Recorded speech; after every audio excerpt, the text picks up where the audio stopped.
Oke, lanjut. 12. Tata cara mengucapkan Pancasila pada upacara-upacara resmi ditetapkan pada Impres nomor 12 tahun 1950. Tata cara pembacaan Pancasila itu sebenarnya telah diatur di zamannya era Orde Baru, zamannya Soeharto melalui instruksi Presiden nomor 12 tahun 1968. Bagaimana tata caranya itu? Waktu kita sekolah dulu SD, SMP, SMA selalu kita lakukan itu. Pancasila. 1. Ketuhanan yang Maha Esa. 2. Kemanusiaan yang adil dan beradab. 3 dan seterusnya ya. Nah, itulah diatur oleh Soeharto saat itu. Next, nomor 12. 13. Oh, 13. Hubungan sosial yang selaras, serasi, seimbang antara individu dan masyarakat dijiwai oleh nilai-nilai Pancasila, yaitu sila kedua. Kalau Tio? Kelima. Pahami pelan-pelan. Hubungan sosial antara individu dan masyarakat. Ya. Kita pahami ini. Ini konsep adil ya. Adil itu ada sila kedua dengan sila kelima. Coba sambil dilihat Tio untuk indikatornya. Kalau sila kedua dari sila kelima dulu deh. Sila kelima itu indikatornya adalah menciptakan sebuah kesejahteraan. Kesejahteraan rakyat ya. Di sini konsepnya adalah keuangan. Kalau sila kedua dalam konteks kemanusiaan. Turunannya adalah hak asasi manusia. Pahami soal. Soal itu mengatakan bahwa hubungan sosial antara individu dan masyarakat, antara individu dan masyarakat, antara Tio dengan tetangga, dengan masyarakat sekitar. Kira-kira itu dapat menciptakan kesejahteraan atau tidak? Bisa. Contohnya? Saling membantu. Sejahtera. Contoh nyatanya, Tio pernah ngasih di tetangga selama 1 tahun mungkin. Nah, Om, kamu kasih sebulan 2 juta. Om bisa kerja. Sejahtera Pak ya? Pernah Tio melakukan itu? Atau mungkin tetangga Tio ngasih ke Tio 1 juta, 2 juta mungkin dalam seminggu. Sejahtera. Atau mungkin ada tetangga Tio yang ngomong, nih Tio, 1 M, tolong bikin jalan aspal di sini. Pernah? Pernah. Siapa yang ngasih? Care? Bukan. Oh, bukan. Teman saya suruh buat gambar. Suruh buat gambar. Setiap hari ngasihnya? Enggak, kalau ada tugas apa. Oke, itu kan ada kepentingan. Ya. Maksudnya untuk setiap hari dalam jangka panjang? Enggak. Enggak ya. Pahami soal hubungan sosial antara individu dan masyarakat, antara saya dengan masyarakat sekitar. Saya kasih contoh. Kalau sila kedua ini sejajar, kalau sila ketiga ini vertikal, horizontal vertikal. Kalau horizontal, si A, si B, si C, si D, si E, F dan seterusnya itu sejajar. Mereka saling mencintai sesama manusia, saling menghargai dan saling menghormati sesama manusia. Tapi kalau sila kelima, ini ada yang memberi dan ada yang diberi. Siapakah dia? Negara yang memberi kepada rakyatnya. Apa contohnya? APBN, anggaran pendapatan belanja negara itu untuk rakyat 20% dalam konteks pendidikan. Ada dalam pasal 31 ayat 5 UUD 45. Ini untuk rakyat. Faktanya apa? SD, SMP itu digratiskan sekolahnya, nggak bayar komite lagi. Belum lagi ada bantuan dari pemerintah pusat, dana desa itu 1 desa 1 miliar. 2016 waktu saya KKN benar-benar didapatkan. Untuk apa? Kesejahteraan rakyat. Jelas dia. Tapi di sini dia lebih mengatur hubungan antar sesama manusia. Ya. Kita tidak boleh memukul teman, nggak boleh membuli teman, nggak boleh memfitnah teman, dan nggak boleh membunuh orang. Itu hubungan sesama manusia. Pahami soal hubungan sosial antara individu dan masyarakat dijiwai melalui sila ke Tio. Tetap dengan sila kelima? Tetap dengan sila kelima? Sila kedua. Ini tadi saya bilang antara individu dengan masyarakat. Kalau ini antara negara dengan rakyat, antara yang memberi dan ada yang menerima. Konteksnya kesejahteraan, karena kita dengan masyarakat nggak mungkin bisa mensejahterakan. Bisa nggak Tio ngasih makan desa satu kampung setiap hari? Nggak bisa. Kalaupun ada ngasih bantuan 1 M satu desa, itu ada maunya ya Mbak ya kayak. Nah, satu pala 100 ya, ada maunya. Maunya apa? Agar dipilih caleg nanti. Tapi kalau untuk menciptakan sebuah kesejahteraan itu tugasnya negara. Bisa sih antara sama manusia dengan manusia, tapi dalam konteks tertentu. Nanti saya kasih contoh soalnya. Tapi di sini hubungan antara individu dengan masyarakat lebih ke sila ke tentang kemanusiaan. Oke Tio ya? Apa yang membuat Tio menjawab sila kelima? Kalau saya jelaskan di sini perbedaannya. Silakan.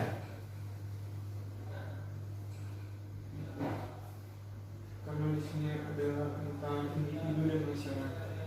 Satunya akan menuju ke arah kesejahteraan. Contohnya, Sering bantu ya. sering bantu. Itu nggak menciptakan sebuah kesejahteraan, tapi lebih kepada rasa kemanusiaan. Ya. Contoh tetangga, kalau misalnya masak gula ya agak banyak, kasih tetangga, itu kemanusiaan. Contoh ada tetangga yang pengen melahirkan, kita bawa ke rumah sakit, kita bantu dengan mobil kita, itu rasa kemanusiaan, bukan kesejahteraan. Contoh ada tetangga yang sekarat mau meninggal nih, kita carikan dokter untuk menolong tetangga tersebut, kemanusiaan. Perbuatan yang manusiawi, bukan untuk kesejahteraan. Oke? Contoh ada tetangga yang mau pesta, mau nikah, kita bantu di sana, ya. Bikin pendanya, bikin panggung. Kalau di desa itu enak betul. Saya lihat ya. Wah, setiap orang tuh nggak bawa duit dia. Ada yang bawa ayam, bawa apa namanya kelapa, ada yang bawa beras, bawa bebek, apa yang dia punya itu yang dibawa untuk membantu gotong royong. Ya, kemanusiaan. Seperti itu. Bisa dipahami Tio ya? Lanjut kalau sudah. Lambang diyakini sebagai salah satu mendorong keberhasilan suatu cita-cita. Padi dan kapas. Pada burung Garuda melambangkan sila kelima. Sila ke-5. Arti dari padi dan kapas apa? Melambangkan sebuah kesejahteraan. Sandang dan pangan. Ya. Kalau sila ketiga mereka lambangnya apa? Pertanyaan-pertanyaan yang mungkin sederhana kayak gini lah yang harus kita jangan sampai lupa. Sila ketiga lambangnya pohon beringin. Artinya apa? Pohon beringin itu melambangkan sebuah rakyat yang saling bekerja sama, ya, di bawahnya itu dalam bentuk akar. Untuk apa? Menciptakan sebuah pohon yang besar, yang rindang, yang dapat melindungi rakyat yang ada di bawahnya, memberikan kesejukan. Sila keempat, apa Tio? Lambangnya? Sila keempat, banteng. Kepala banteng. Kenapa? Kepala banteng melambangkan sebuah kepemimpinan. Kepemimpinan yang memiliki hikmah serta kebijaksanaan. Banteng itu banyak pengikutnya ya. Karena pengikutnya tadi yakin dengan pemimpinnya tadi. Sila pertama, Baleka, apa lambangnya? Bintang. Bintang. Kenapa harus bintang? Karena bintang menyinari di setiap malam. Kalau bulan sebulan sekali. Dan seterusnya ya. Itu ada artinya masing-masing. Silakan lanjut lagi nomor 15. Paham semua golongan senantiasa hanya berpijak, bertitik tolak dan bertolak ukur dari Pancasila yang rumusnya terdapat dalam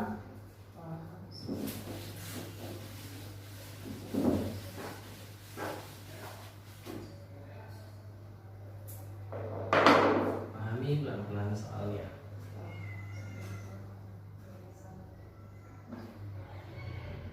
Yang sebenarnya berpijak kepada Pancasila, yang rumusan resminya ada pada pembukaan. nah iya. Itu sama kayak soal sebelumnya Mbak ya, cuma diubah sedikit aja. Itu TWK, sukanya ngecoh. Hedis bilang, bang, sumpah bang, soal TWK-nya lebih mirip ke kayak TKP dia bilang. Jawabannya mirip-mirip bang. Hati-hati betul katanya. Pesannya seperti itu tadi ya. Lanjut. Mengakui persamaan derajat, saling mencintai sesama manusia, sikap saling tenggang rasa, menjunjung tinggi nilai kemanusiaan adalah butir-butir implementasi Pancasila kedua. Sila kedua ya, saling mencintai tadi ya. Iya, kita saling peduli terhadap sesama. kita membantu sesama dan sebagainya. Tapi kalau dalam soal diskusi online tadi malam ya Mbak Leka, si Pak Abdul punya sebuah perusahaan keripik singkong, ya. Dia membuka lowongan pekerjaan sebesar-besarnya oleh karyawannya, dan dia juga tidak menutup batasan, ya, bagi karyawan yang ingin belajar. Dalam artian itu dia mencari ilmu, silakan. Nanti kalau sudah punya modal, silakan buka sendiri cabang yang lain. Dia tidak marah ketika ada anak buahnya atau karyawannya membuka cabang di tempat lain. Dia malah berpikir bahwa berarti saya sudah membantu orang lain agar lebih sukses lagi. Itu merupakan cerminan sila keberapa Pak Abdul tadi? Itu antara kemanusiaan dan kesejahteraan. Ya, coba dipikirkan dulu. Dia lebih ke arah mana, Tio? Sila kelima. Alasannya? Karena dia udah mensejahterakan para karyawan. Oke, kalau Mbak Leka? Sila kelima. Alasannya Pak? Karena yang ngasih itu tadi itu sudah melakukan perbuatan luhur untuk mensejahterakan karyawan-karyawannya. Oke, coba dibuka aplikasinya. Butir Pancasila sila kelima. Ada kalimat suka menolong orang lain agar dapat berdiri sendiri. Ada nggak? Poin keberapa? Kelima. Poin kelima. Coba dibaca. Suka memberi pertolongan kepada orang lain agar dapat berdiri sendiri. Nah, ya. Agar berdapat berdiri sendiri. Sini maksudnya agar dia dapat lebih mandiri, dia lebih sukses. Ya, sama kayak kita minjamin modal nih 10 juta. Kau bukalah bengkel atau cucian steam daripada kau nganggur. Ya, kasihan anak istri kau. Kau punya sebuah multi talent, tapi kau tidak punya modal ini, kau modalin. Ya. Itu memberikan bantuan pada orang lain agar dapat berdiri sendiri. Oke, bisa dipahami sampai sini? Mbak Leka, Tio, mantap. Kalau sudah lanjut. Kesamaan ajaran Pancasila dengan liberalisme tampak dari pandangan bahwa Ajaran Pancasila dengan liberalisme. Kalau ada soal seperti ini, lihatlah opsi jawaban yang menggambarkan tentang Pancasila. yang A. Hak milik setiap orang harus diakui dan dijamin oleh negara. Oke, kalau Tio yang mana? Harus punya jawaban sendiri-sendiri.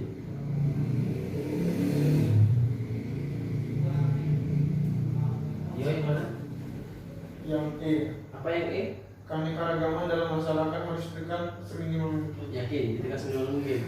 Nggak boleh ada budaya A, nggak boleh agama A, nggak boleh agama B. Justru itu salah. Justru malah di Indonesia ini semua keanekaragaman itu dihormati dan dihargai. Selain itu yang Tio.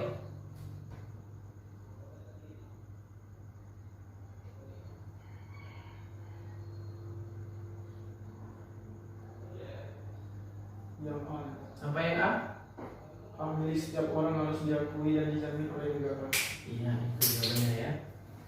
Karena negara itu akan menjamin dan menghargai serta menghormati hak milik setiap rakyatnya. Kita punya motor, punya mobil. Ketika dipinjam dan orang kemudian dijual oleh orang tak dikenal, kita bisa melaporkan kepada pihak yang berwajib untuk mengamankan barang kita tadi. Ya. Oke, sampai sini kita break sebentar. Saya mau minum obat dulu ya. Ini mulai nyut-nyut. Silahkan dikerjakan dulu soalnya. Oke, lanjut lagi. Nomor berapa? Nomor 18. Silakan.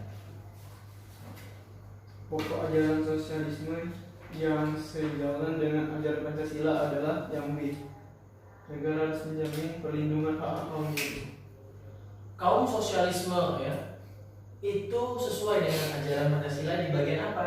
Di bagian yang mana negara akan menghargai orang-orang yang mayoritas. Di Indonesia itu siapa orang-orang mayoritas? Kaum buruh. 1 Mei itu ditetapkan sebagai hari buruh nasional ya. Setiap tahunnya pasti seluruh buruh di Indonesia diberikan sebuah kesempatan untuk memberikan aspirasinya kepada pemerintah. Dalam bentuk demo misalnya, demo yang tidak anarkis. Ada 19. Perwujudan Pancasila sebagai dasar negara dalam kehidupan kenegaraan nampak dalam Perwujudan Pancasila dalam hidup berbangsa dan bernegara. Mbak Eka jawabannya mana? Pandangan hidup dan kepribadian bangsa. Kalau Tio? Peraturan perundang-undangan. Oke. Pandangan hidup bangsa itu terlalu luas, Mbak. Kita harus cari jawaban yang lebih spesifik. Kita pahami tadi bahwa di awal kita mengatakan bahwa di Undang-Undang Nomor 10 Tahun 2004 tadi ya, Nomor 10 Tahun 2004 di pasal 2 mengatakan bahwa Pancasila merupakan sebagai sumber dari segala sumber hukum. Ketika kita menjadikan Pancasila sebagai dasar negara kita dalam kehidupan berbangsa dan bernegara, apa syaratnya? Berarti kita harus taat hukum. Ya. Kalau kita sudah taat hukum, berarti kita sudah mencerminkan perwujudan Pancasila. Hei Rocky, apakah kau telah mewujudkan Pancasila sebagai dasar negara? Iya. Apa faktanya? Saya taat hukum. Saya nggak pernah mencuri, nggak pernah maling, nggak pernah korupsi, nggak pernah membunuh orang, nggak pernah memperkosa, nggak pernah begal, nggak pernah pakai narkoba, dan seterusnya. Artinya saya taat hukum. Artinya saya telah menjadikan Pancasila sebagai dasar negara saya. Ya, jadi jawabannya adalah peraturan perundang-undangan. Kalau yang A, sikap dan perilaku anggota masyarakat, enggak semua. Sikap dan perilaku anggota masyarakat di Kota Bengkulu aja ya. Karena faktanya apa? 1 bulan terakhir ini berapa kasus pembunuhan yang terjadi di Provinsi Bengkulu? Ya. Beberapa hari lalu di Bengkulu Tengah, seorang suami tega membunuh istrinya sendiri baru nikah 4 bulan. Ya. Hanya karena dia mau malas, ya Mbak ya? Iya. Kemudian ada lagi almarhum Astrid yang diculik katanya ya, dibunuh oleh supir angkot. Kemudian ada lagi, dan masih banyak lagi ya. Artinya apa? Enggak seluruh sikap masyarakat itu harus menjalankan suatu Pancasila. Buktinya ada beberapa orang yang tidak mewujudkan Pancasila sebagai dasar negara. Yang B, sikap dan perilaku anggota masyarakat juga ya. Ada juga kok masyarakat yang seperti itu dan seterusnya. Jadi jawabannya adalah peraturan perundang-undangan. Kita lihat dari dasarnya. Pancasila merupakan sumber dari segala sumber hukum. Lanjut. Pada alinea 4 pembukaan Undang-Undang 1945 dijelaskan bahwa Pancasila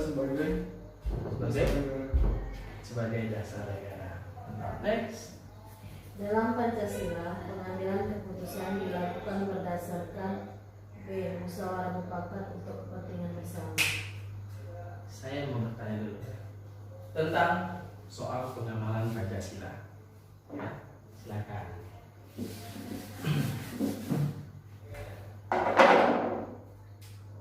Silakan didengarkan baik-baik soalnya nggak saya tulis ya, nggak saya tulis, silakan didengarkan baik-baik. Rocky dan Benny merupakan sahabat yang akrab dari kecil hingga sekarang. Saking akrabnya mereka kalau jalan itu nggak pernah pisah. Namun di tahun 2019 pada saat kontestasi pemilihan presiden, mereka berdua memiliki pilihan yang berbeda. Rocky mendukung Prabowo, Benny mendukung Jokowi. Kedua belah pihak itu tersebut selalu melakukan yang namanya perdebatan-perdebatan kecil yang mengakibatkan perpecahan di antara mereka. Tidak sampai situ, karena kedua belah pihak di sini saling mengancam satu sama lain.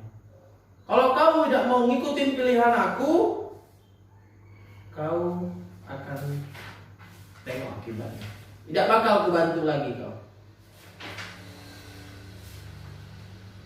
Perbuatan yang dilakukan oleh Rocky dan Benny tadi merupakan pelanggaran terhadap sila keberapa? Silakan. Kalau dari dia sudah punya jawaban dulu. Sama lawan curi di rumah. Sila keberapa? Sila keempat, butir yang kedua, Apa kata-katanya? itu memaksa hak orang lain, memaksa untuk memilih. Oke, kalau Mbak Leka bagaimana? Sila keempat, Alasannya? karena dia memaksakan kehendak pada orang lain. Oh, mantap ya. Di sini konteksnya adalah ada di indikator. Pertama musyawarah. Indikator kedua adalah pemimpin. Ya. Dia tidak mau menghargai hasil dari musyawarah dengan temannya, dan bahkan dia memaksakan kehendak temannya untuk sama dengan pilihannya. Ya, bisa dipahami sampai sini ya? Alhamdulillah, udah pintar semua ini. Mantap ya, ada di poin sila keempat, butir kedua. kedua. Lanjut. Pasal 28A sampai J Undang-Undang 45 hakikatnya merupakan penjabaran dari Pancasila. Tadi sudah kita bahas sila Kedua. kedua ya, tentang HAM. Tahun lalu soal itu masuk, sampai yang saya keluarkan lagi. Lanjut. Suka bekerja keras merupakan cerminan dari Pancasila, sila ke-5. Kenapa alasannya, Mbak? Karena dengan bekerja keras kita akan sejahtera. Oke, mantap. Nggak usah jauh-jauh ya. Kita bekerja keras untuk mendapatkan sebuah kesejahteraan. Ada di sila kelima, poin keberapa? Silakan dilihat, Tio. Sila kelima. Poin ke? Ke-9. Poin ke-9. Ya. Contoh soal itu seperti apa? Rocky ketika bekerja tidak kenal lelah dan tidak pernah kenal waktu, dari Senin sampai Minggu, dari pagi sampai malam. Yang Rocky lakukan merupakan sebuah usaha untuk menciptakan sebuah kesejahteraan dalam bentuk bekerja keras. Itu merupakan pengamalan tradisi sila ke-5. Ya, mantap. Lanjut. Mengembangkan rasa cinta dan bangga terhadap tanah air merupakan wujud dari cerminan Pancasila, yaitu sila ke Cinta dan bangga terhadap tanah air. Contohnya waktu nonton bola nih, timnas Indonesia melawan timnas Malaysia, dukung Indonesia. Itu cinta dan bangga terhadap tanah air. Ya. Kemudian kalau misalnya belanja atau membeli sebuah produk, cari produk-produk Indonesia yang khas Indonesia ya. Contohnya apa? Pakai batik. Itu kan cinta Indonesia. Itu merupakan cerminan dari sila keberapa? 3. Sila ketiga. Ada indikatornya apa? Cinta Indonesia, kemudian bela negara, Bhinneka Tunggal Ika, dan ketertiban dunia. Itu indikator yang saya buat, yang di foto itu ya. Mantap. Lanjut. Suka memberikan pertolongan kepada orang lain agar dapat berdiri sendiri merupakan cerminan dari Pancasila, yaitu sila ke-5. Tadi sudah ya. Mantap. Lanjut. memaksakan kehendak orang lain, misalnya dalam hal memilih presiden, tidak akan surut merupakan pelanggaran terhadap sila ke-4. Oke, tadi sudah ya. Lanjut. Mantap. Beberapa bulan yang lalu, Menteri Pemuda dan Olahraga tertangkap oleh KPK karena telah diduga telah melakukan tindak pidana dan ditetapkan sebagai tersangka oleh KPK.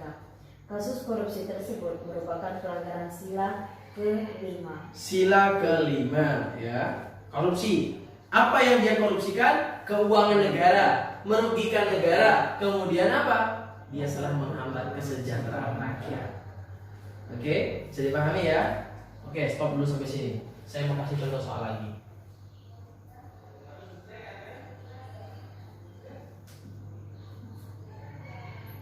Suku A dengan suku B pada tahun 2000-an telah melakukan peperangan antar suku yang mengakibatkan ribuan warga menjadi korban. Bukan main-main. Perang antar suku di sini saling tebas leher ya.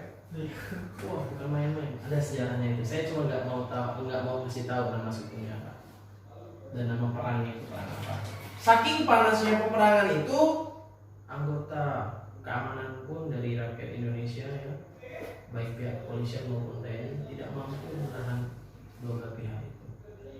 Setelah dilakukan olah TKP oleh pihak kepolisian, ternyata kasus tersebut karena latar belakang beda agama.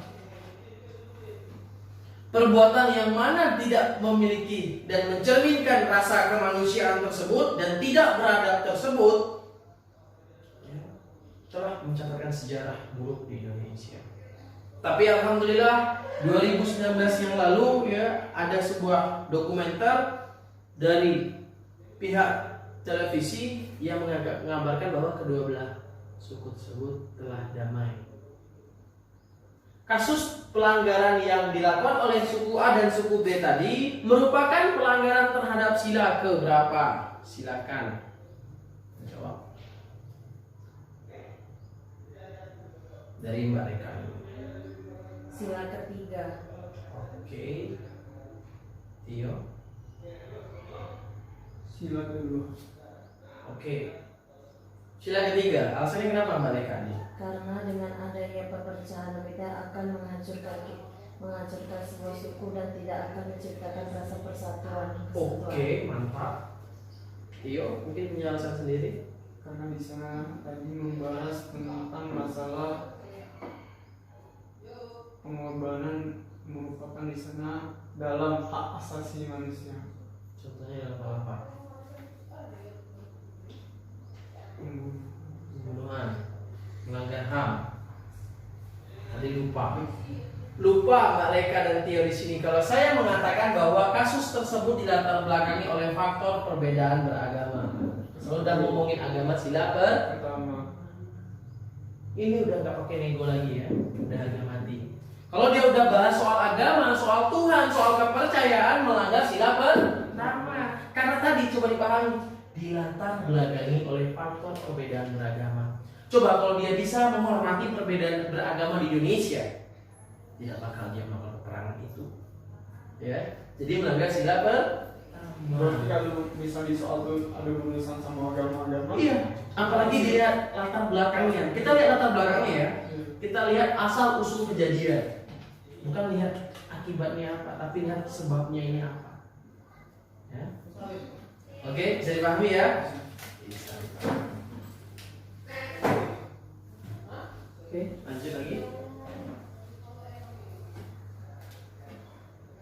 Nampak dalam Perwujudan Pancasila dalam hidup berbangsa dan bernegara.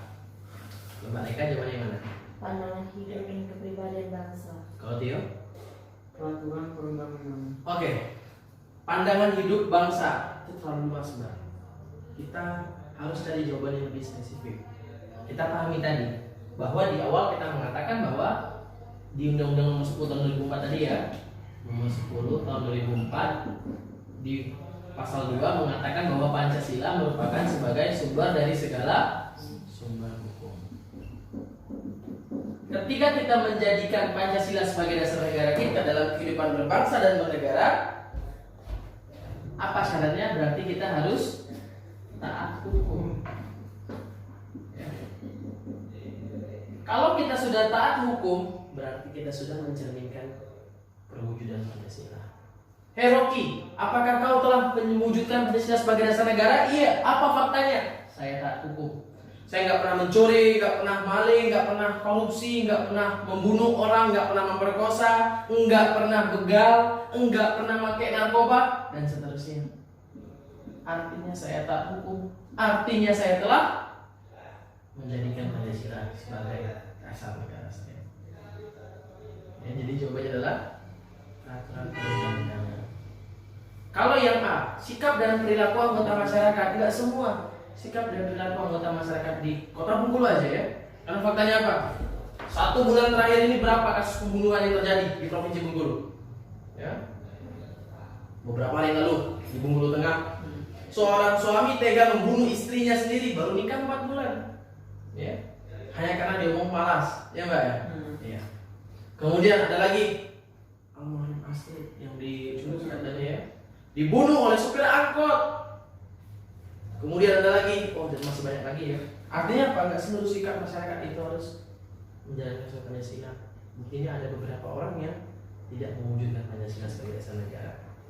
Yang B, sikap dan perilaku anggota masyarakat juga ya. Ada juga kok masyarakat yang seperti itu dan seterusnya. Jadi jawabannya adalah peraturan perundang-undangan. Kita lihat dari dasarnya. Pancasila merupakan sumber dari segala sumber hukum.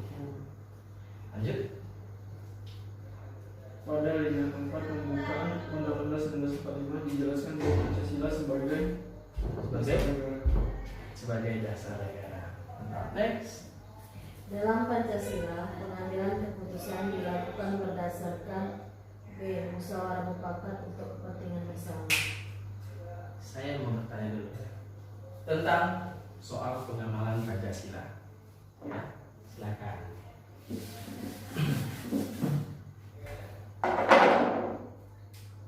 Silakan didengarkan baik-baik soalnya nggak saya tulis ya, nggak saya tulis, silakan dengarkan baik-baik. Rocky dan Benny merupakan sahabat yang akrab dari kecil hingga sekarang. Saking akrabnya mereka kalau jalan itu nggak pernah pisah. Namun di tahun 2019 pada saat kontestasi pemilihan presiden, mereka berdua memiliki pilihan yang berbeda. Rocky mendukung Prabowo, Benny mendukung Jokowi. Kedua belah pihak itu tersebut selalu melakukan yang namanya perdebatan-perdebatan kecil yang mengakibatkan perpecahan di antara mereka. Tidak sampai situ. Fasisme berarti tolak pada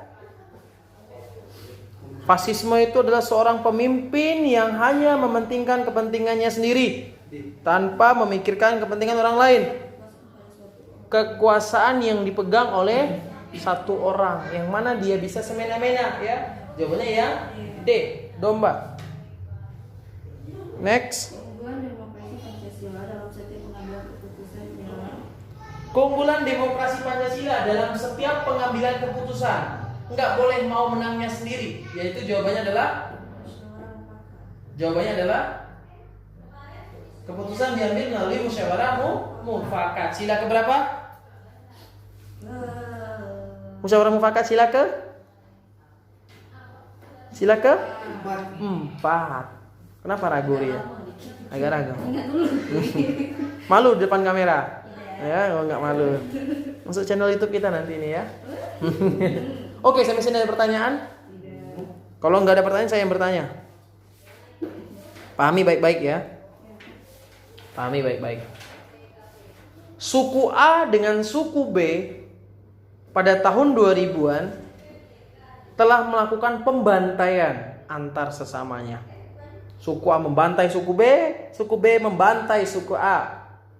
Perbuatan itu tidak dapat lagi dipisahkan, tidak dapat ditelan lagi oleh pihak keamanan baik polisi maupun TNI, sehingga mengakibatkan ratusan korban jiwa, baik orang dewasa maupun yang sudah dewasa maupun yang masih kecil, ya. Perbuatan yang dilakukan oleh kedua suku tersebut di tahun 2019 telah diakhiri dengan sebuah perdamaian. Namun ketika kita berkaca kepada masa itu, masa di mana mereka saling membunuh, ketika dilakukanlah olah TKP oleh pihak kepolisian, ternyata kasus tersebut dilatar belakangi oleh faktor agama. Perbuatan saling membunuh tadi perbuatan yang sangat tidak terpuji, di mana perbuatan itu tidak berperi kemanusiaan dan tidak beradab, ya, membunuh banyak orang. Bahkan ada seorang anak kecil yang kepalanya itu dipegang, ya, pegang, ditebas lehernya. Perbuatan yang dilakukan oleh antar suku tersebut merupakan pelanggaran terhadap sila ke. Silakan, Mas Direk dulu. Sila kedua. Karena kenapa Mas alasannya? Tidak manusiawi. Oke. Ria, silakan berikan tanggapannya. Sila kedua juga. Karena tidak kemanusiaan. Tidak manusiawi dia. Yakin? Oke, kita pahami soalnya pelan-pelan. Tadi enggak ingat bahwa saya pernah mengatakan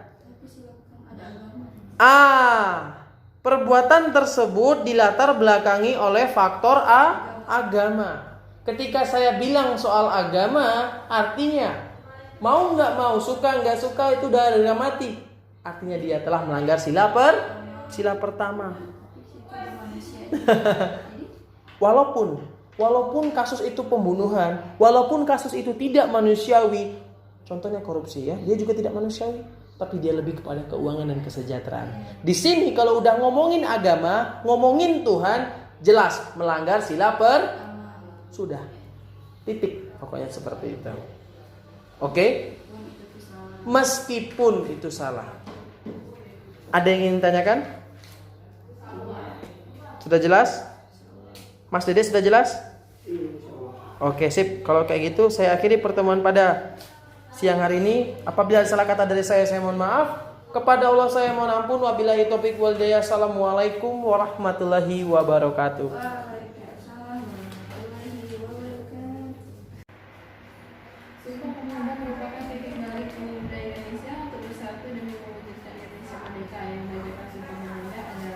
adalah yang membacakan pertama kali adalah Subondo Joyo Puspito. Yang menjelaskan dan menjabarkannya adalah Muhammad Yamin. Harus bedakan itu. Subondo Joyo Puspito. Ini kelihatan namanya orang Padang ya. Orang Padang, orang Medan. Oh, Jawa. Jawa mas, Jawa. Juga Jawa Mbak ya. Makanya nama saya Rocky Prianto. Oh, Ambo kok orang Mano, tapi itu orang dulu Mbak ya. 32. Presiden Soeharto berhenti dari jabatannya sebagai Presiden RI saat puncak terjadinya peristiwa tragedi 98 pada tanggal Tanggal berapa sih Soeharto turun? Ada yang tahu? 21 Mei. Ada apa sih Soeharto diturunkan? Ada yang tahu ceritanya Mbak? Tragedi Krismon, krisis moneter yang terjadi besar-besaran pada saat itu, yang membuat Soeharto didemo oleh mahasiswa. Mahasiswa yang geram dan marah melihat Soeharto memimpin Indonesia terus tidak mau turun. 32 tahun beliau memimpin Indonesia tidak mau turun. Marah mahasiswa. $1 Amerika Serikat dari Rp2.000 menjadi Rp17.000. Bayangkan, akhirnya 17 bank ternama bangkrut ya, dan ribuan anggota karyawan itu di PHK semua. Indonesia di ujung kebangkrutan. Tapi alhamdulillah berkat turunnya Soeharto, naiknya Habibie bisa menaikkan lagi harga ya, menaikkan lagi martabat Indonesia sehingga berubah $1 menjadi Rp7.000. Hebat beliau ya. Beliau buat pesawat, kemudian ditukar dengan apa, diekspor keluar ya. Kayak sekarang impor terus. Gak ada masa impor ya. Padahal petani garam kita banyak. Padahal laut kita luas. Ya, saya juga nggak tahu, tanyakan pada rumput yang bergoyang ya Mbak ya. Iya. Untung nggak tempel PWK yang impor Mbak ya. Kemarin bahkan yang terbaru itu ada mau dosen itu impor dari luar Mbak. Kadang-kadang dosen kita aja banyak yang nggak dihargai, digaji cuma berapa juta ya, tapi mau malah impor dosen dari luar. Gajinya apa? Dolar. Nggak mau gaji dari luar itu, maunya rupiah Mbak ya, maunya dolar. Itu yang terlalu banyak tadi ya, kebijakan-kebijakan yang tidak pro terhadap rakyat sendiri. 33. Ciri khas pemerintahan pada masa Orde